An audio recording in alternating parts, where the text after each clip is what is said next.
ഞാൻ മീന ദാസ്. ഞാനൊരു റിട്ടയേർഡ് അധ്യാപികയാണ്. 30 വർഷത്തോളമായി ഞാൻ രാധാകൃഷ്ണ കുറിസിലൊരു കസ്റ്റമറാണ്. നല്ലൊരു സ്ഥാപനമായിട്ടാണ് എനിക്ക് അവരെ ബോധ്യപ്പെട്ടിട്ടുള്ളത്. പിന്നെ ഞങ്ങൾക്കൊരു 15ഓളം കുറികൾ അവിടെ ഉണ്ട്. ഇപ്പോഴും നടത്തിക്കൊണ്ട് വരുന്നു ഞങ്ങളുടെ കുറികളെല്ലാം. ഞങ്ങളുടെ എല്ലാവിധ ആവശ്യങ്ങൾക്കും, വീട് പണിക്കായാലും മകളുടെ വിദ്യാഭ്യാസം, കല്യാണം, ബിസിനസ്സിനായാലും ഞങ്ങൾക്ക് എല്ലാവിധ സഹായങ്ങളും ചിട്ടികൾ വിളിക്കുമ്പോൾ അവർ നടത്തി തരാറുണ്ട്.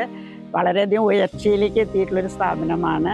പിന്നെ കാരുണ്യ പ്രവർത്തനത്തിനായാലും ഞാൻ അവരെ സമീപിക്കുമ്പോൾ എനിക്ക് അവരെല്ലാം ചെയ്തു തരാറുണ്ട്. ഞങ്ങളുടെ ബന്ധുക്കളെ ആയാലും ഞാൻ രാധാകൃഷ്ണ കുറിസിലെ കസ്റ്റമറാക്കിയിട്ടുണ്ട്. അവരകലെ ആണെങ്കിലും അവരെ ഞാൻ രാധാകൃഷ്ണ കുറിസിലെ കസ്റ്റമറാക്കിയിട്ടുണ്ട്. അങ്ങനെ മേൽക്കുമേൽ എല്ലാവിധ ഉയരങ്ങളിലും അവരെത്തട്ടെ എന്ന് ഞാൻ ആശംസിക്കുന്നു.